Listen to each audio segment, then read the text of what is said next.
Here to kick ass and lick lollipops.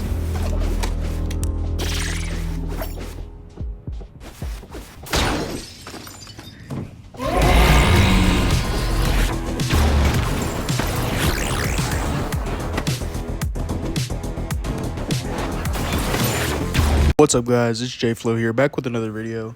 Today we're going to be talking about how I got held at Knifepoint at 3 o'clock in the morning. This is going to be a crazy one, so sit back, relax, and enjoy the show. So this all takes place on a Friday night. The day goes as usual. I go to school, head home like normal, except tonight, I was going to be staying the night with one of my boys. Or at least that's what my parents thought. What I was really going to do was go to a small party with my girlfriend. Bear in mind, I hardly go to parties.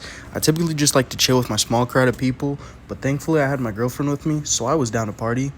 But one of the biggest problems with my plan was that my mom had my location, so I hit up Alan, the guy my parents thought I was staying the night with, and I asked if we could swap phones for the night, and he surprisingly agreed. And we made each other's lock screens our passwords, but we came across another problem. Alan had no data. He broke his phone and was using an old phone he found in his house, but luckily Alan's older brother was nice enough to loan me a hotspot for the night. He came in clutch with that one, and it was one of the blocky ones that libraries give out, but I didn't really care because I got to have a phone and I didn't have to worry about my mom finding out about me sneaking into the city. But after we swapped phones and I get the hotspot, I walked to meet up with my girlfriend at the park, which I'd say was about a mile away from Alan's house. Wasn't too bad of a walk, so I wasn't complaining, but I see a truck that looks exactly identical to my dad's and almost shit my pants. But luckily it wasn't him, and I continued to head to the park. Now once I got to the park, I met up with my girlfriend and her friend, which was how we knew about the party. We'll call this friend Allie. See, Allie was a bit of a moron and would go to any function she could. No matter who the people are, who they were, she would go to any function. If they had liquor, she was going. And we would go to find that out later in the night because I asked her how we're getting there, and apparently it was going to be some random 20-year-old dude coming to pick us up. Bear in mind, we're all 16 years old, so this kind of threw me off a bit. But I was going to have some fun, so I didn't let that bother me. So about 20 minutes go by, and we were waiting on this guy. We'll call him Matt, and he's nowhere to be seen. He said he was 2 minutes away like 10 minutes ago, so we were starting to get annoyed. Finally, Allie calls him, and he apparently gets lost, so she sends him our location, and he eventually finds us. And he pulls up in this 2003 Ford Taurus. This shit was sticker bombed like a motherfucker. Think of literally anything, and this dude probably had a sticker of it on his windows. Not to mention the obnoxious ass spoiler on his car. Just pissed me off, bro. If you've ever seen a Ford Taurus, you know exactly what I'm talking about. This thing was beat to a pulp and stand strong at 300,000 miles. But once again, when you're young and want to get drunk, you really don't care. So we all get in the car, and the guy doesn't seem too weird. And while we were talking to him on the way there, we actually come to find out he was pretty chill, or at least seemed pretty chill. So about half an hour later, we get to the party, and by now it's dark out. We're at this address that's playing Bye Bye Bye on full blast in the backyard, and I knew this was the party. And let me tell you, the only reason these assholes were playing that song was because the third Deadpool had just came out, and all of a sudden everybody started liking that song. It became so overplayed, it was unbearable. But we head to the backyard, introduce ourselves, and sit at this table with everyone else. And at first, all these people were cool as fuck. And they passed me the bottle without me even asking, and they whipped out blunts and started smoking. And you know your boy was tapping that thing. And about 30 minutes go by, I'm faded and lit, having a good time. And then these morons all of a sudden want to go to downtown. And we're like, what are we going to do in downtown? And they're like, just get drunk and explore. And I'm like, okay, I'm a little skeptical, but I agree. And we all head to downtown, and all the other people took a different car, and me and the people I came with, we followed them.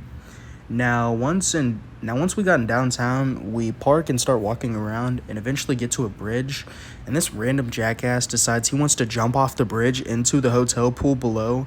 And I walk up on him and I'm like, listen, my guy, how about we not do that? And he's like, but I want to swim. And I'm like, dude, you're fully clothed, chill out. And he eventually calms down. But we actually started to get separated from that whole group of people just because they decided to cut alleyways, hop fences, and beat up homeless people. And I was like, fuck that. We're not going to do that. Let's go. So me, Ali, my girlfriend, and Matt all get in his car and head to another town close to where we are, and we decided to go to another town because it was midnight, and we kind of had nowhere to go. And I guess Ali's ex was up and had some weed, so we pull up to his house. And when I tell you this is the nicest trailer home I ever seen, I mean that shit. So we get into this fancy ass trailer park and park across the street from Ali's ex's house. We'll call him Caden for the sake of the video. And they open up the window. But if you've seen a trailer home, you know the window isn't necessarily close to the ground. So we climb on top of trash cans and get through the window. And then we greet ourselves. And once again, these people seem pretty chill. And they actually really were at first. So we came in and they let me hit the last bit of weed they had. And after we got bored, Ken and his sister Amelia came up with an idea to go to Quick Trip and go on a beer run. So Matt takes Amelia to Quick Trip, and about 15 to 20 minutes later, they come back. I don't remember what it was that they got, but I know it got us elevated that night. And we all get drunk, and everybody's feeling pleasurable, to say the least. So Kate and Allie go to his room to do the nasty, and I'm not gonna lie, me and my girl go to the bathroom to do the same thing. But the only reason I'm telling you guys this is because after we get finished doing our thing, that's when shit starts to hit the fucking fan. So since the four of us left to do the nasty, that left Matt, the 20-year-old, in a room with Amelia, the 14-year-old, alone. I'm sure you see where this is going. So once me and my girlfriend got back to the room, luckily we didn't walk in on anything, but supposedly he was being weird with her while we were gone, but we didn't know this yet.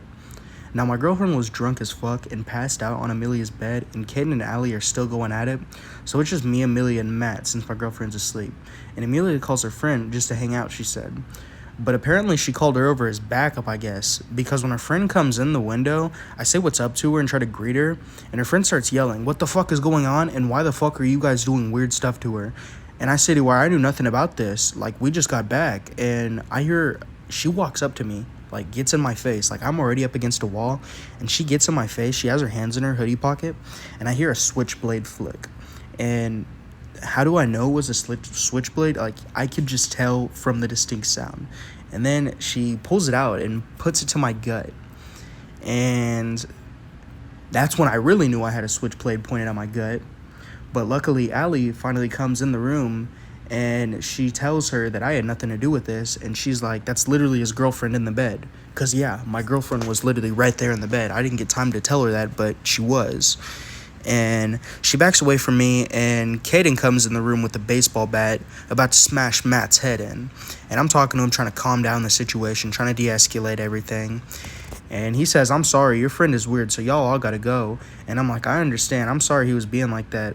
So I dab up Caden, and I apologize for the whole incident. And he's like, yeah, we're all good, man. It's just, like, y'all gotta go because y'all with him. And I'm like, yeah, I get it, man. We'll head out.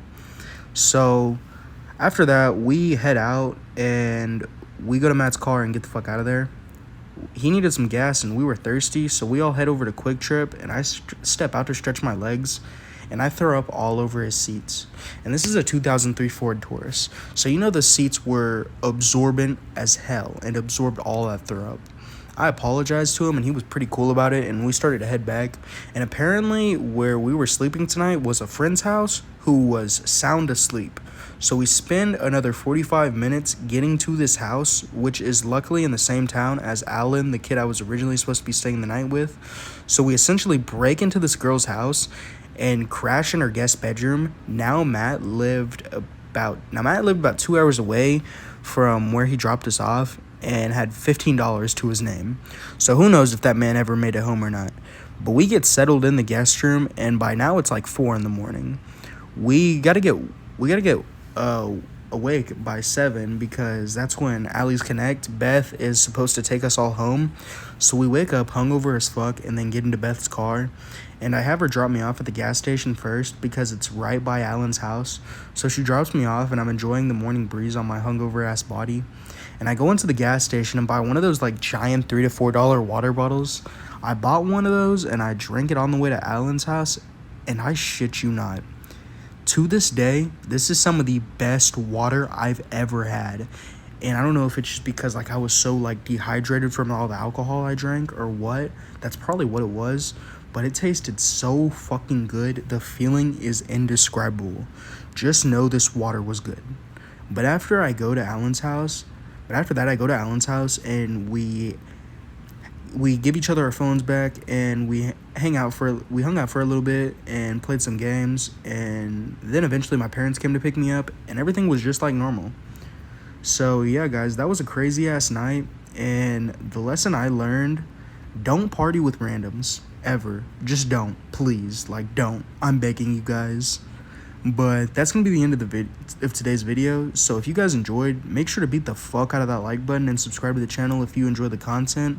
But other than that, I'm J Flow. I hope y'all are having an awesome life, and I'm getting the fuck out of here.